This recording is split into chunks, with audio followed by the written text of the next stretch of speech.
Bonjour et bienvenue sur la chaîne. Alors aujourd'hui on va faire les énergies pour la semaine du 2 février 2021. C'est dingue, je trouve, comme le temps passe, mais alors à une vitesse incroyable. Alors, on va faire deux parties comme d'habitude, hein, la partie générale, la partie sentimentale.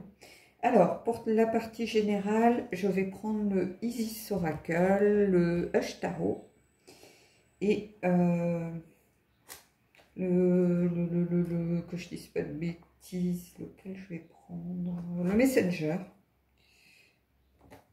Et puis, on prendra les autres. Allez, on y va. On va commencer avec Isis.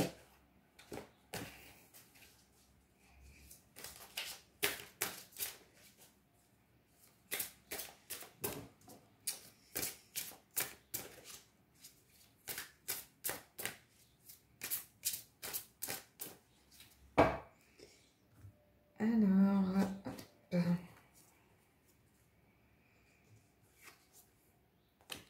Et on a le temple de la noire obsidienne.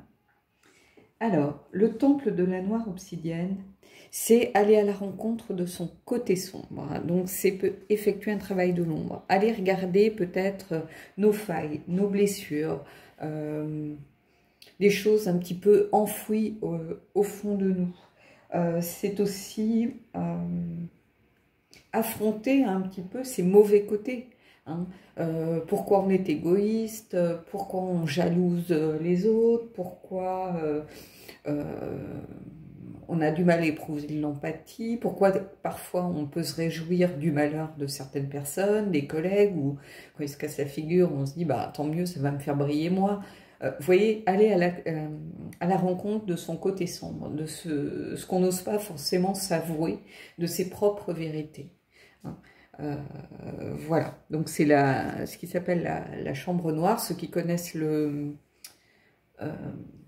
livret d'Alana Fairchild, il y a tout un rituel à faire pour justement rentrer dans ce temple par la méditation. Donc je vous invite à aller regarder si vous possédez cet oracle. Moi j'utilise vraiment dans son sens très général, et après à moi d'aller creuser ce que ça m'évoque. Je regarde très peu le livre, sauf si parfois il y a quelque chose qui résonne un peu en moi, je vais essayer de trouver une confirmation à travers le guidebook. Mais en général, ces cartes-là, j'essaye de voir ce qui résonne pour moi, en fait. Je procède généralement comme ça avec les oracles d'Alana Fairchild, parce que elle a un univers auquel j'arrive pas forcément à me connecter, en réalité. Je pense que c'est pas assez ancré, c'est trop dans la spiritualité, ça part trop dans des dérives qui sont pas les miennes, un petit peu New Age, et ça c'est pas du tout ma tasse de thé. Donc voilà, ce qui n'enlève rien à la symbolique que l'on peut trouver sur les cartes, ce qui n'enlève rien au talent des illustrateurs, ou ce qui n'enlève rien, par exemple, à ce que la carte peut évoquer en nous. Hein. Ça, ce sont deux choses différentes, mais j'avoue que j'oublie le guidebook complètement. Donc, voilà. Allez, on va aller prendre 3 cartes du Hush Tarot pour aller voir un petit peu ce qui sort de tout ça. Je vais juste essayer de pousser un petit peu mes cartes, parce que j'en ai un peu partout. Donc, bon, il y a toujours du bruit, mais malheureusement, je suis obligée de faire avec. Alors, j'espère que ça n'est pas trop désagréable, que ça parasite pas trop le son. Mais... Allez, on va aller voir. Alors, on a le 6 de coupe. Ça peut être le retour ici d'un ex, ça peut être la nostalgie aussi d'une ancienne relation, par exemple. L'as de denier. Juste ça là.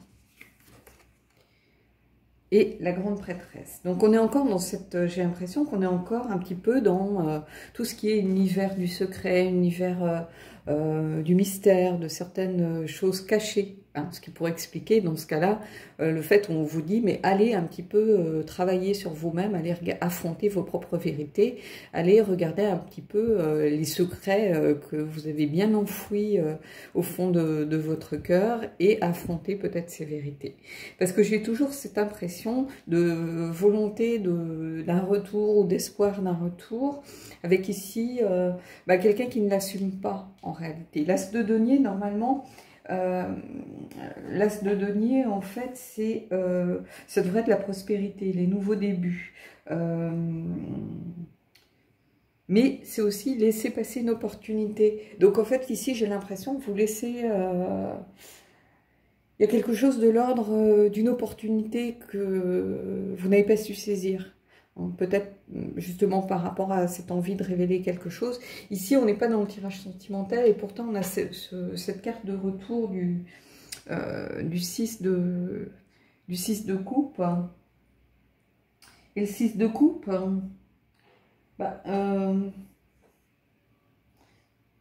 c'est aussi l'acceptation d'une leçon dans son sens inversé avec le H-Tarot. Alors, est-ce qu'il n'y a pas justement une leçon à apprivoiser vraiment et à digérer en fait pour pouvoir laisser ça derrière vous, avancer et sortir un peu de ce secret, parce que c'est ça la carte au centre. Hein. La carte au centre, c'est la volonté d'aller vers quelque chose de nouveau, la peur de peut-être de laisser passer aussi certaines opportunités. Hein. J'ai l'impression que cette opportunité risque de vous passer sous le nez si vous n'arrivez pas à peut-être accepter certaines leçons. Hein. Ces leçons, le temple de la noire obsidienne vous invite à aller regarder un petit peu au fond de vous, à aller regarder justement ce côté sombre un petit peu. Hein.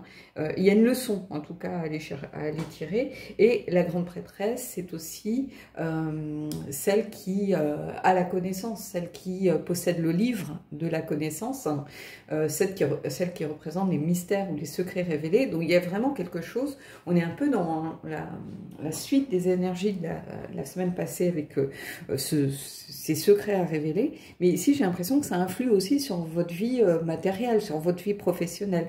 Il y a quelque chose de l'ordre des leçons à tirer, peut-être par rapport à une attitude que vous avez eue, à gérer, la façon dont vous avez peut-être géré une situation. Vous savez au fond de vous que vous avez mal agi, mais vous avez continué, vous avez persévéré en disant que vous allez pouvoir peut-être en sortir quelque chose. Il y a vraiment quelque chose à aller creuser un petit peu par rapport à ça, à cette idée justement de tirer les leçons, d'aller d'une situation passée, ici avec le lièvre, et pour vous permettre justement d'aller vers quelque chose de nouveau, d'enfin saisir cette opportunité que j'ai l'impression que vous avez laissé passer ou dû laisser passer, peut-être par un petit peu remords, en auto-sabotage par exemple par rapport à l'action que vous aviez menée auparavant, pourquoi pas. Hein, il y a quelque chose que j'ai l'impression qu'il y a un petit peu de cet ordre. Alors, on va aller voir le Messenger Oracle pour voir un petit peu s'il donne une piste de réflexion. Et puis après, on ira voir le tirage sentimental. À cause du bruit, je ne vais pas faire des guidances très longues, j'ai l'impression, cette semaine. Voilà. J'ai réservé le week-end pour les guidances privées, justement. Hein, ceux qui ont pris des guidances privées, voilà, je vous ai mis un petit mot disant que je ne pouvais pas trop m'organiser comme je le souhaitais. Malheureusement, je bondis un petit peu dès que j'entends qu'il y a un peu moins de bruit. Et c'est pas très pratique. Donc... on y va. Alors, Know You Belong. J'ai déjà cette carte, elle est déjà sortie il n'y a pas très longtemps pour quelqu'un. Ça veut dire ici, pour moi, qu'on fait partie d'un tout. Sachez que vous appartenez à l'univers, hein, que tout est lié toujours. Donc, c'est-à-dire, il y a une idée aussi ici de conséquences, de karma, c'est-à-dire vous appartenez à un tout, donc à partir du moment où vous agissez de façon négative, où vous agissez mal envers quelqu'un, envers la nature, envers peu importe envers quoi, ça a des conséquences. Hein. Soit sur l'évolution, votre propre évolution, parce qu'au fond de vous, vous savez que vous avez mal agi, donc ça influe sur votre comportement par la suite, hein. Soit la culpabilité, ça peut être l'auto-sabotage parce que vous avez besoin, entre guillemets, vous sentez que vous avez besoin d'être puni pour ce que vous avez fait. Donc ici, Cette carte, elle vient accentuer en fait cette idée que l'on fait vraiment partie d'un tout, que toutes les choses, que les actions que l'on mène, toutes les choses, tous les êtres vivants, enfin, tout dans l'univers est connecté. Hein, donc, toutes nos actions ont des conséquences. Donc, ici, c'est vraiment ça que je ressors de cela. Voilà. Bon, ben, je vais mettre en pause, je vais ramasser ces cartes-là et on va aller voir la partie sentimentale et je vais en profiter pour aller chercher une lampe supplémentaire pour voir si c'est un peu mieux. Allez, on va aller prendre une carte du Alki pour avoir un peu la tonalité de la partie sentimentale. Je garde malgré tout l'oracle d'Isis.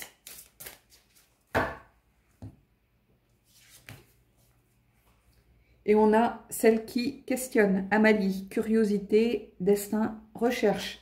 Donc peut-être que ça va s'adresser ici plutôt à des personnes qui sont peut-être en train de faire un travail en profondeur par rapport à leur ombre, un travail de l'ombre peut-être, qui remet aussi en question tout ce qui est de l'ordre des relations, hein, du couple, de l'engagement aussi peut-être. J'ai l'impression que vous êtes peut-être à un tournant tout simplement de votre vie ou de votre quête spirituelle, de votre recherche en développement personnel. J'ai l'impression que vous êtes à une période où vous questionnez peut-être beaucoup, hein, par rapport à votre part d'ombre aussi, sans doute, hein, puisqu'on a le temple de la noire obsidienne qui est là aussi. Donc, voilà. Allez, on va aller regarder, on va prendre 3 cartes du tarot des Chi.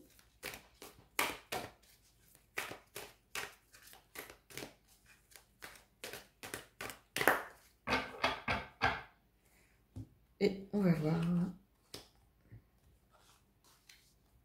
Alors certains me demandent pourquoi ils ne voient plus tel ou tel tarot et que...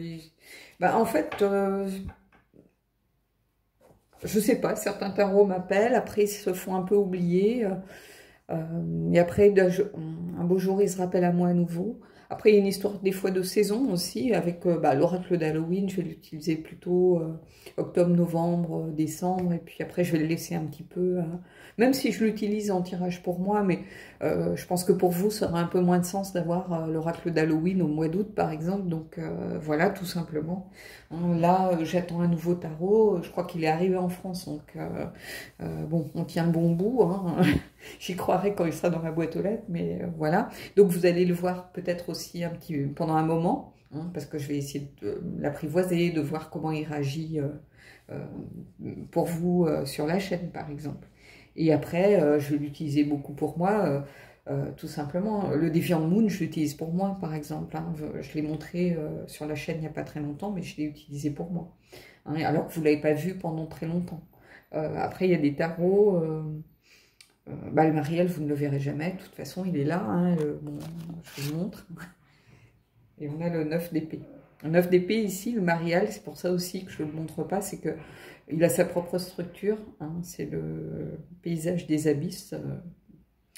Et le 9 d'épée, c'est un retour à la maison. Le 9 d'épée, c'est les angoisses, hein, donc en temps normal. Donc, vous voyez, il y a ce genre de raison aussi, certains tarots que vous ne voyez pas, ou vous voyez moins. Voilà. Alors, Dreamer 4, le 4 d'épée, restauration. Restoration, pardon. Le cavalier de denier, le don de connexion.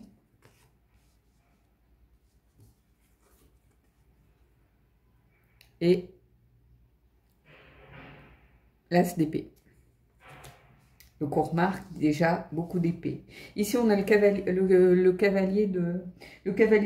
denier. Le cavalier de denier, c'est quelqu'un de fiable, de stable, hein, qui va lentement mais sûrement, qui fait son job, qui est toujours là, quelqu'un sur qui on peut compter. Donc c'est le centre du tirage. Donc ici j'ai vraiment l'impression que dans votre entourage, il y a sûrement quelqu'un, quand vous avez des doutes, quand vous avez des questions, quand vous êtes fatigué, quand justement vous vous interrogez, je pense qu'il y a quelqu'un qui est là, qui peut vous aider. C'est celui qui se connecte en fait, c'est celui qui est capable de peut-être faire le lien avec certaines choses. Donc au niveau de la relation, c'est peut-être votre partenaire, et votre partenaire, en fait ici, Ce tirage, il vous dit simplement que c'est quelqu'un sur qui vous pouvez compter. Donc, ça ne parlera pas à tout le monde. Peut-être que vous avez des doutes, peut-être que vous êtes en train de vous poser des questions par rapport à votre relation, à cause de ce tirage de l'ombre que vous êtes peut-être en train de faire, ou à cause de ce travail de l'ombre que vous avez entamé. Et vous avez besoin peut-être de réponses, de trouver certaines réponses. Ici, vous avez quelqu'un qui peut vous apporter certaines réponses, qui est en lien avec ce que vous vivez, qui est sûrement qui peut être un soutien, qui peut se connecter à vous pour vous aider.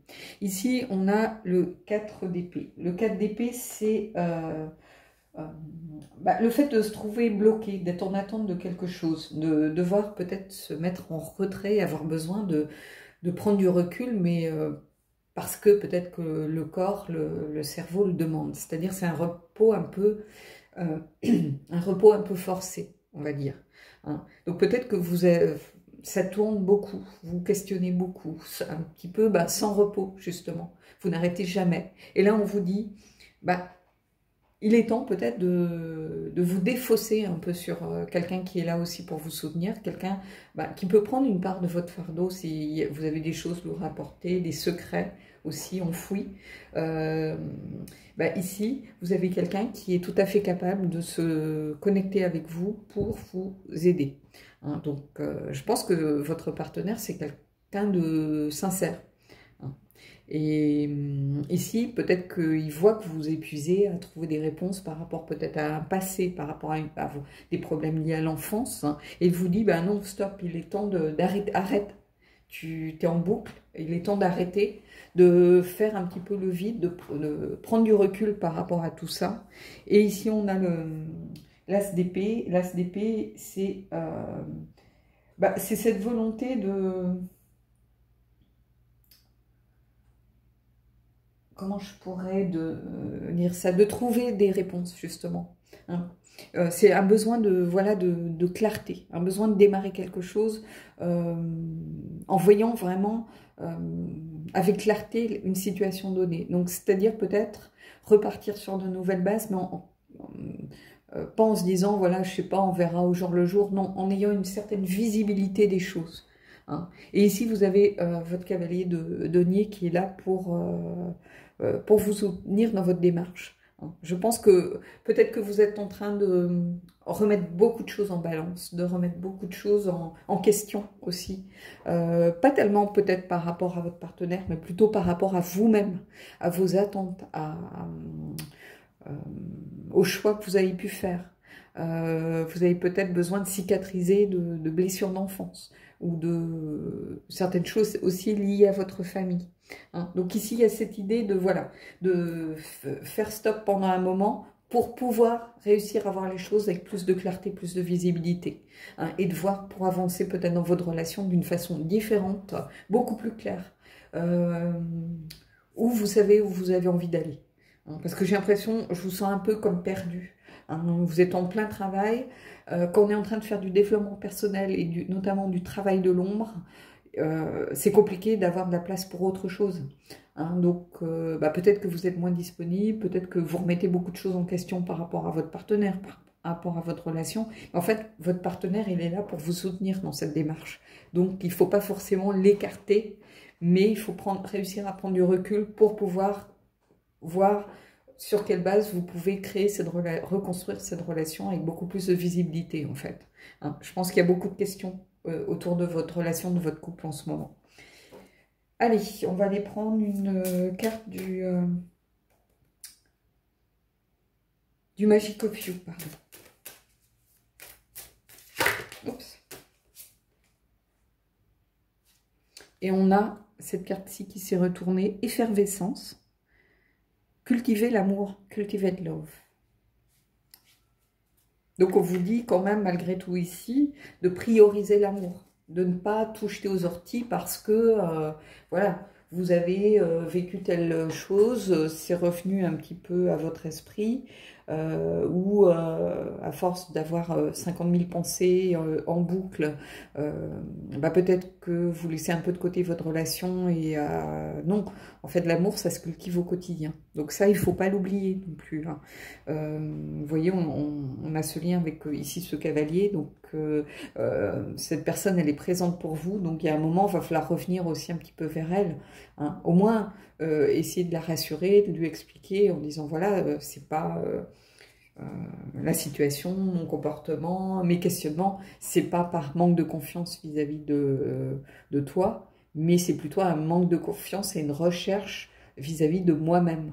Hein, donc il va falloir dire les choses. Peut-être que vous n'osez pas en parler, vous avez peur de, voilà, de déranger la personne ou qu'elle s'en fiche. Ou non, pas du tout. Au contraire, il faut en parler. Il y a des choses qu'il faut réussir à évacuer pour les, voilà, pour réussir à prendre un peu de recul sur la situation. Hein, et cette personne, elle peut être là aussi pour vous aider à y trouver un peu plus de clarté, avoir de la visibilité, voilà, sur votre relation. Hein. Après, c'est pas une histoire de on reste ensemble ou on se sépare. C'est même pas ça. C'est simplement de faire les choses dans l'ordre et faire les choses correctement. Hein. L'autre personne, elle n'a rien demandé. Cette recherche introspective que vous êtes en train de faire, c'est une démarche personnelle en réalité. Donc la personne en face, elle n'a rien demandé. Elle est de bonne volonté pour vous soutenir dans cette démarche. Mais il faut, si jamais cette démarche vous amène peut-être à une rupture en vous disant mais je lui fais perdre du temps parce que finalement on n'a pas la même vision des choses, ou la même vision de la vie, ou les mêmes envies au même moment, ou il est en train de perdre son temps avec moi, mais en tout cas, il faut lui expliquer, il faut lui dire. Il ne faut pas laisser les gens dans l'ignorance, parce qu'ils ne peuvent pas faire leur deuil d'une relation, si on ne leur dit rien. Donc voilà, donc faire les choses bien, mais voilà, en tout cas, cette personne est dans le soutien, et ici on vous dit, n'oubliez pas l'amour dans votre démarche du moment. Voilà. Bon, bah écoutez, j'espère que cette guidance vous aura plu. Et puis moi, je vous dis à bientôt pour un prochain tirage.